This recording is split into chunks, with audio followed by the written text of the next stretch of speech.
Hyderabad lotus pond లో కూల్చివేతలు, జగన్ నివాసంలో అక్రమ నిర్మాణాలను తొలగిస్తున్న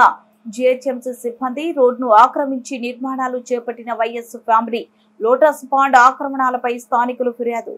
ఆంధ్రాలో అక్రమ కట్టడాలు, కూల్చివేతలు, అలాగే కూల్చివేతలు, కబ్జాలు అంటూ ఆగ్రహం వ్యక్తం చేస్తున్న సొంత కొఠారి